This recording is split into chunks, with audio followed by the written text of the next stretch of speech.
Sziasztok! A mai videóban Tibi jelentkezik, és a mai videóban sonkás tejszínes tésztát fogunk készíteni. Mutatom is, mik az alapanyagok. Kell nekünk elsősorban 500 g tészta, 200 ml főzőtejszín, szalonna, én most császárszalonnát használok, 20 dekagrammot, egy fej vörös hagyma, van benne reszelve egy gereszt fokhagyma, 20 dekagram gépsonka és olaj. A vizet már letettem forralni a tésztának, betettem egy evőkanál olajat és egy kevés kis hót. A tésztát majd ebbe befőzöm meg, de elsősorban a császárszalonnát meg kell pirítanunk egy kis olajon. Tesszük.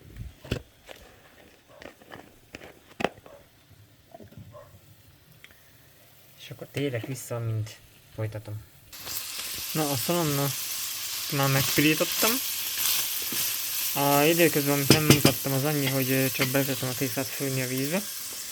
Hozzáadjuk az egy fejvörös hagymát és a fokhagymát.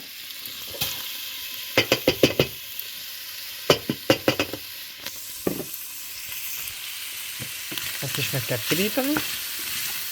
Nem kell másodkét idő neki. És a továbbiakban, mivel folytatom, jó. Na, a hagyma is megpirult.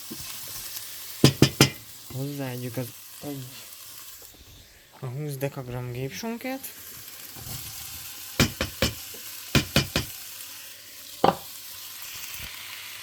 Átforgassuk.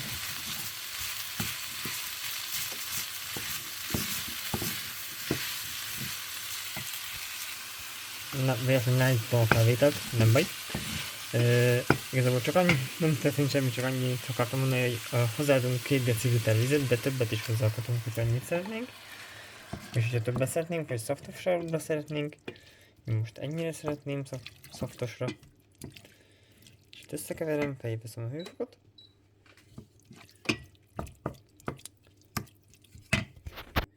Na most várunk, amíg elkezd rotyogni, és utána akkor folytatom.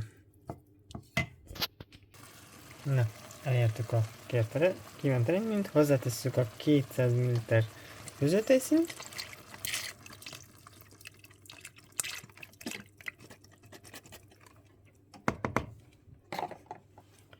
Összekeverjük. Ezt is megvárjuk, amíg felforr, és utána folytassuk. Na, forr ez is. Hozzáadjuk a tésztát.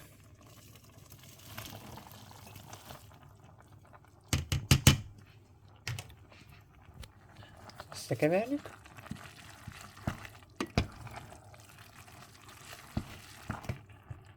Na, összekevertük, és nagyrészt ennyi ez az étel. Most egy ilyen kis rövidke, pár perces kajával készítem nektek, mert ezt találtam ki ebédnek, de ezt még lehet például turbózni sajttal, zöld fűszerekkel, sóval, bármivel.